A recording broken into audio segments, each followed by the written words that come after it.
Naiwan ang kapote sa loob ng kuweba.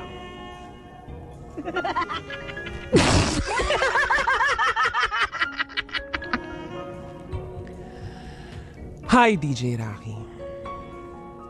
Itago mo ako sa pangalang Miss P. At ito ang aking SPG, as in super backgammon secret file. Hindi ko makakalimutan. College kami ng boyfriend ko. Nasa tamang edad na. At ang sabi niya sa akin, before daw akong umuwi sa amin, magkita muna kami. Dahil madadaanan ko yung dorm nila. Since open yung dorm nila, pwede kahit sino, basta ipaalam lang sa may-ari na may bibisita. Kilala na ako ng may-ari ng dorm, kaya okay lang sa kanya.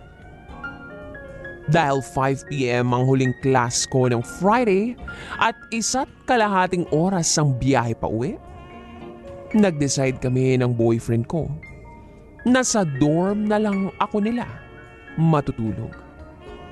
Dahil paggabi na noon, pagdating namin sa dorm nila, nandoon yung isa niyang dormmate na itago natin sa pangalang Dio. 4 silang magkaka-roommate pero umuwi yung 2.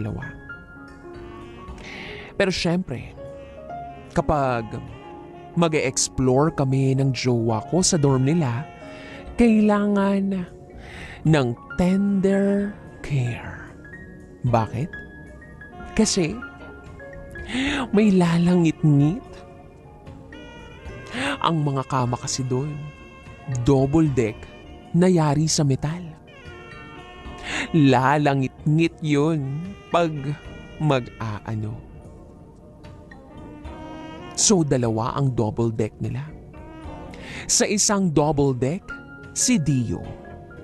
At sa taas yung bed niya. Yung jowa ko, prepared pala. Nakabili na siya ng supot.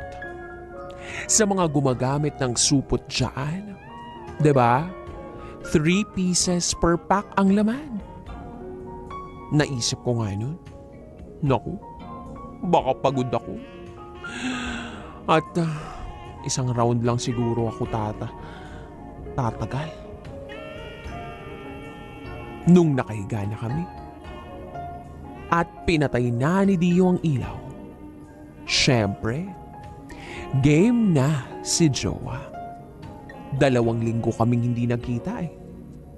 Then nagkumot kami at sinuot niya ang supot. Pinaibabaw na niya ako. Kahit mini hotdog lang ang meron siya, masarap pa rin naman. Pero minsan, pinipeke ko rin yung mga A-E-I-O-U ko. So that time, wala naman akong balak pikiin. Hindi na ako nakagalaw. At yun na nga, may lumabas sa kanya. At lumambot na ang mini hotdog. Then nung inangat na niya ako sa ibabaw, buwisit. Dahil nga lumambot ang mini hotdog at dahil nga mini talaga siya, sumama yung supot with likido sa akin. Oo, naiwan sa kuweba ko ang supot na ginamit niya. Nagpapanik nga ako no. Tapos, tawa-tawa lang tong boyfriend ko. Hinugot na niya yung supot sa kuweba. At grabe, mas masarap pa yung paghugot eh. PS, hindi sagad yung supot sa kanya. May pwede pang ibuhol. Hindi niya yata size. PPS, hindi na uli kami gumamit ng supot.